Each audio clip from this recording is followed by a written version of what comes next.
Hi, everybody. Megan Thompson here. And for those of you who are just catching me new to the group, I am a licensed clinical professional counselor, registered play therapist, and parent coach. Been doing this for 10 years, helping parents of highly sensitive kids eliminate daily meltdowns in as little as 8 weeks. And we think about what the focus is here today is really helping you guys eliminate those meltdowns, not just because you need to live more peacefully, because who doesn't, but also because the whole goal is to support your children in no longer feeling like they are bad kids and eliminating the experience of intense shame for highly sensitive children and, as a result, for highly sensitive people. So we know that emotions are a part of life, right? And it's also true that there are patterns that create go-to emotions for us. And so I'm doing this retake. I went live earlier today for those of you who caught it, and my internet cut out midway, and I had also ran up against some time constraints. So I'm redoing today's video earlier today. I'll take that down. But what I want to cover today specifically is the focus on understanding why you're getting stuck. And so the metaphor I'm using today is the hurricane.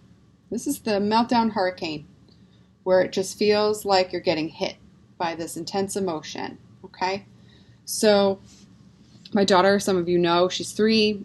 She's somewhere on the sensitivity scale spectrum, and she had a meltdown this morning, and we don't have meltdowns frequently, and what I want to do is understand, and when I say that, we don't have meltdowns frequently, it's probably for her once every other week at 3, and so I know for you guys, you're dealing with meltdowns on a daily basis or multiple times daily basis, half an hour to an hour, and it's a lot. It's draining, and so it's very important to get a couple of things clear as we get started. Meltdowns beyond age 4 are not developmentally appropriate. Daily meltdowns are not developmentally appropriate for any age, and even multiple times a week, meltdowns are not appropriate for young children.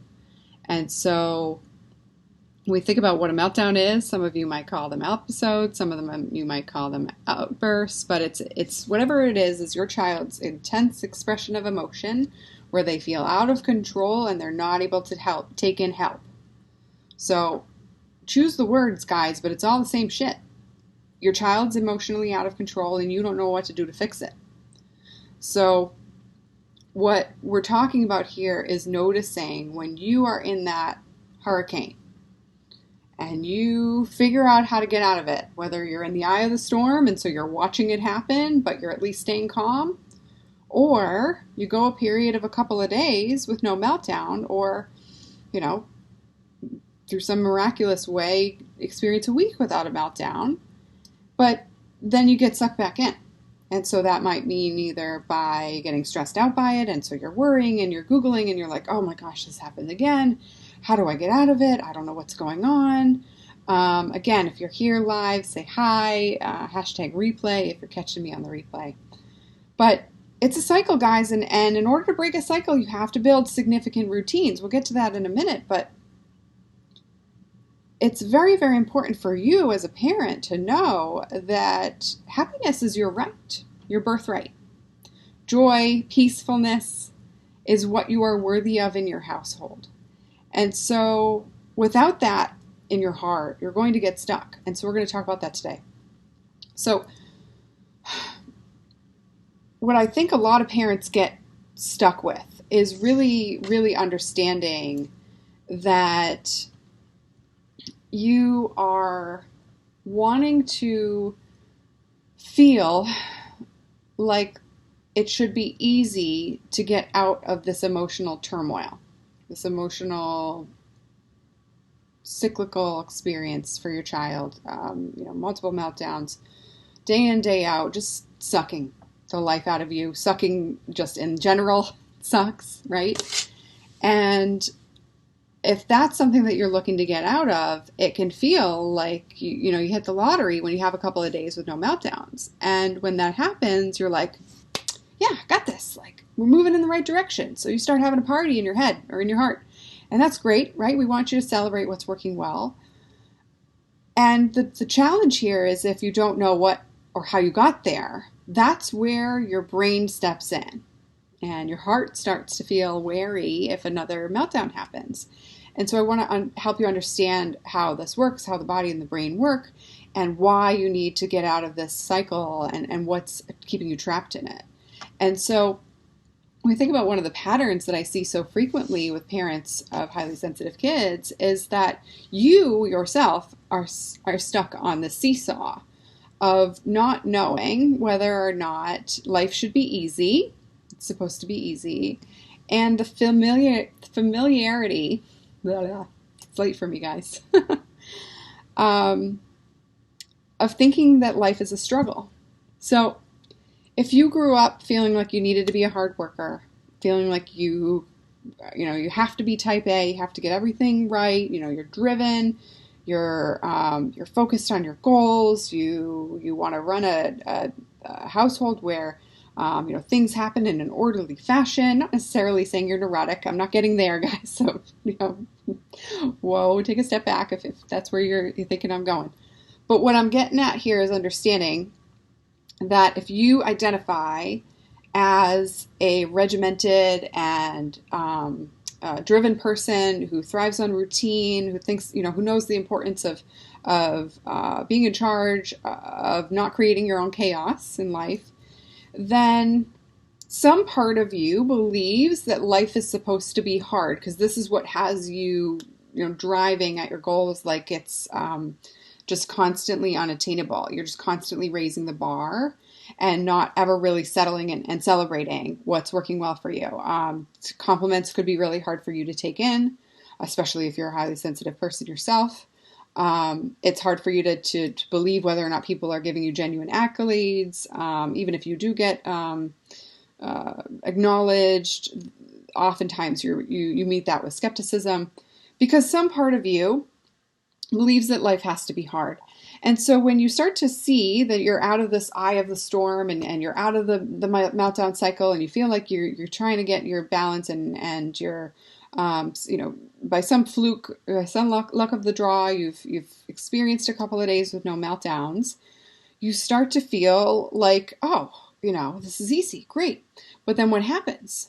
That other part of you feels like life is supposed to be hard and you got to hustle, you got to grind, and you got to, do, and you got to be a good worker, and you got to be, you got to keep things the way they need to be, and that's how you succeed in life. Well, it starts to doubt that life can be this easy. And so this is why you're skeptical. You're like, who's this Megan lady? I don't know who the hell she is. She's talking about life can be easy. She says that her clients eliminate daily meltdowns, and that's a load of shit. Because a lot of you feel like life can't be easy. It's hard. And guys, I'm pretty type A. It's definitely a struggle that I can identify with, absolutely. And it's also true that if you're not relaxing and enjoying life, then you're perpetuating that belief for yourself because you just don't see that it's possible. And so if that's the case, then how is your kid going to believe that they can achieve their goals and not die striving for them? Sorry for the morbidity, but I'm blunt and part of the reason why you like me, right? So you got to understand this thing here about why you're getting sucked back into the same turmoil of this meltdown hurricane that you're dealing with. Because sometimes you are in the eye of the storm. You're seeing your kid melt down, but you're not buying into it. You're not yelling. You're not trying to shut it down, tell them to suck it up. You're not in a rush. Some miracle. Maybe it's Saturday and you got nothing going on. I don't know who has those Saturdays. But it's happening, and you have, the ability and the wherewithal in that moment to chill the F out, and you're watching the meltdown happen.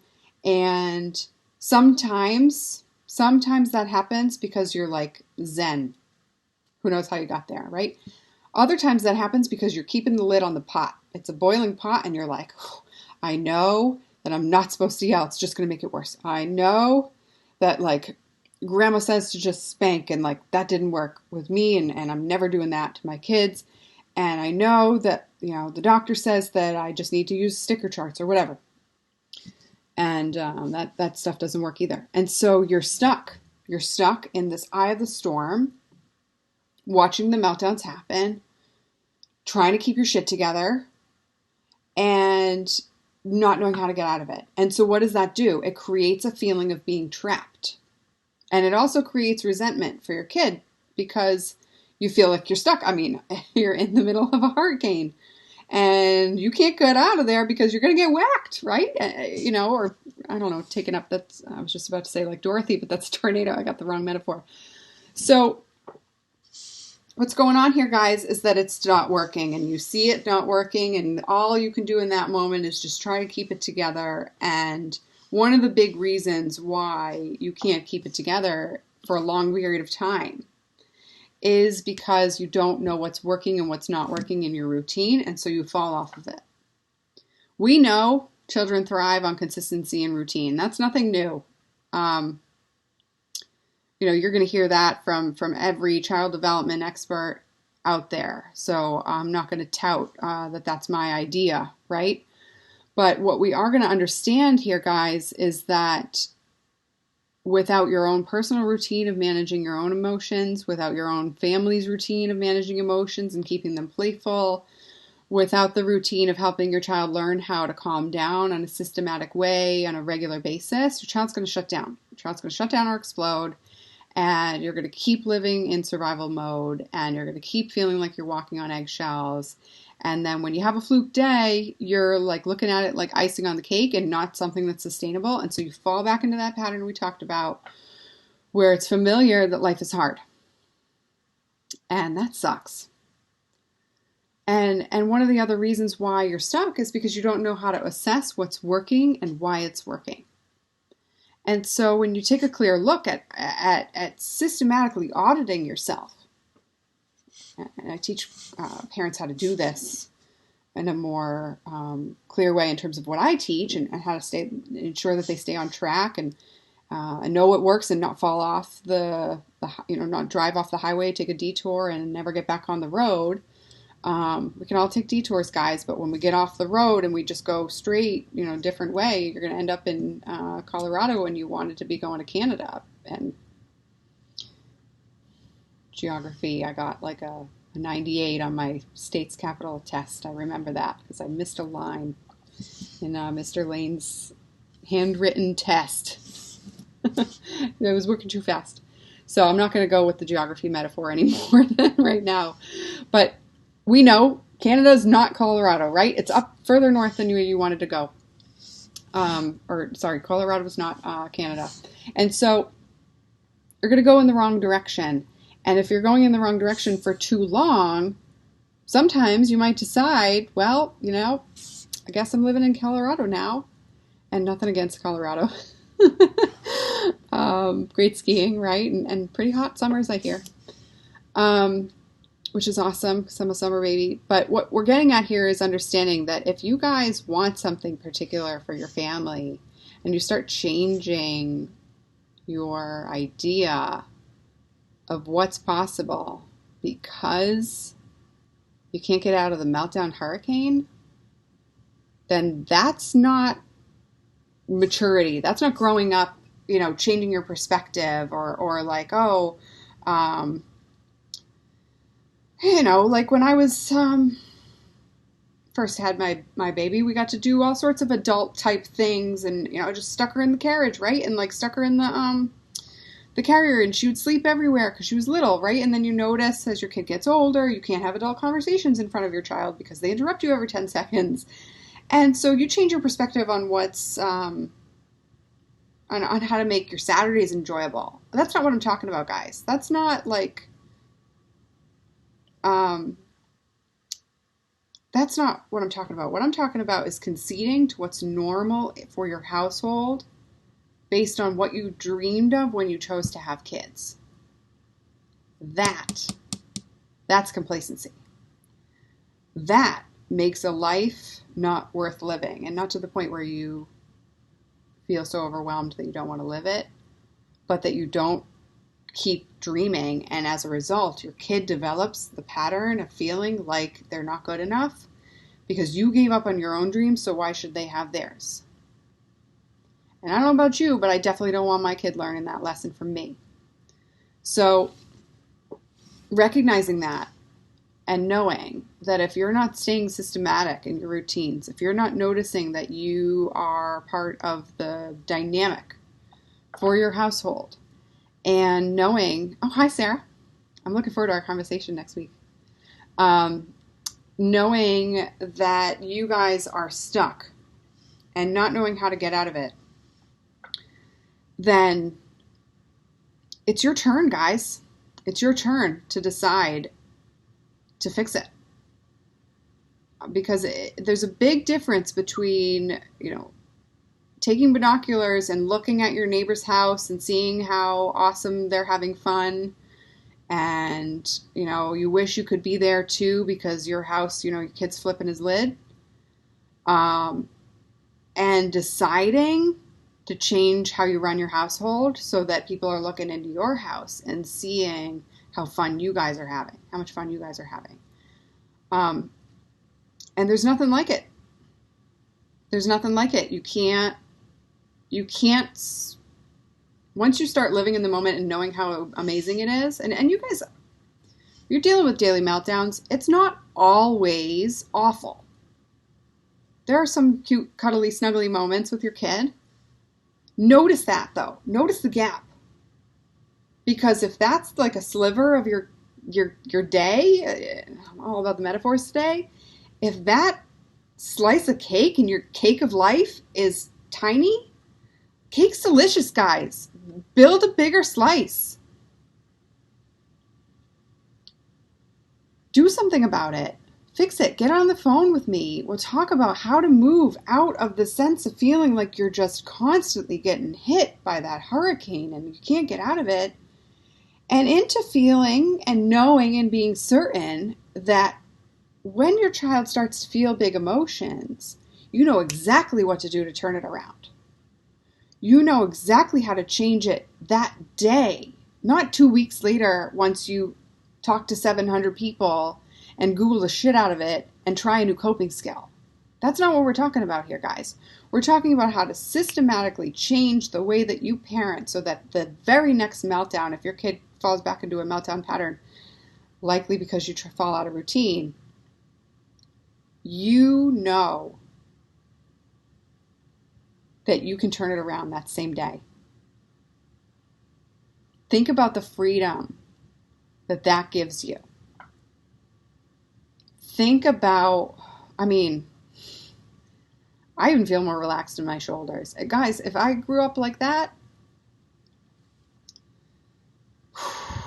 I wouldn't believe stress was normal for half of my adulthood. I'm 30 something, so it's a bit of an exaggeration, but a lot of my adult years were believing that life had to be freaking hard. And,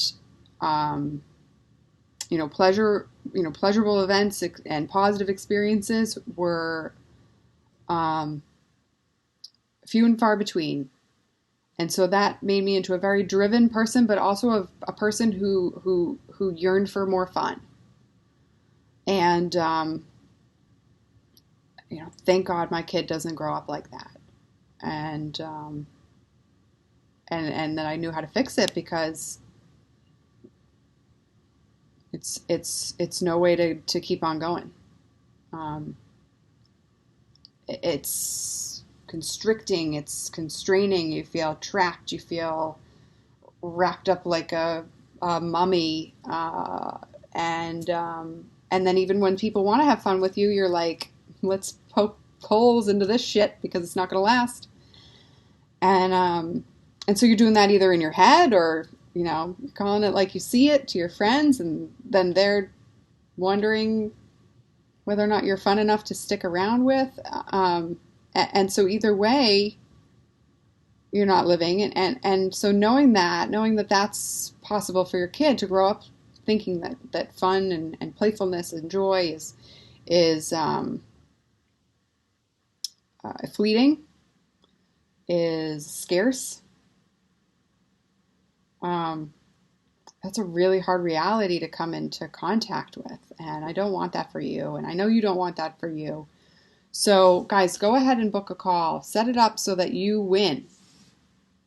Set it up so that you know that you are doing everything you can to change this dynamic in your household and that you are not complacent to finding joy. Because, aside from going to Zumba class, which used to be like the highlight of my week, when I stopped going to clubs, because that was also the highlight of my week in college. Just to dance, though, guys. I was the DD. Like, I was like, I'll round up anybody.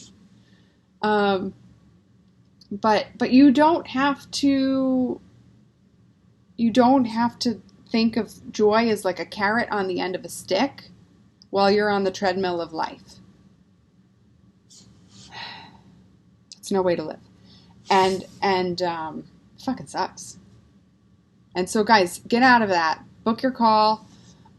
Let's move it so that you don't have to deal with thinking that you have to go one more holiday, feeling like joy is fleeting, feeling like your household is just keeping it together or holding it in.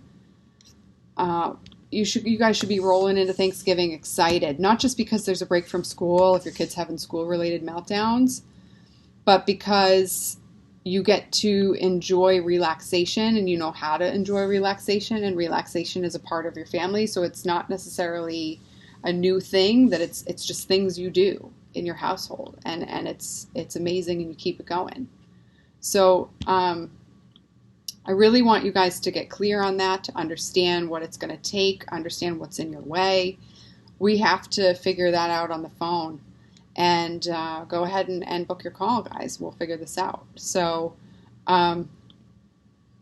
what I want, I'm trying to post the link while I'm live here. It's not working, so I'm just going to do it when I sign off.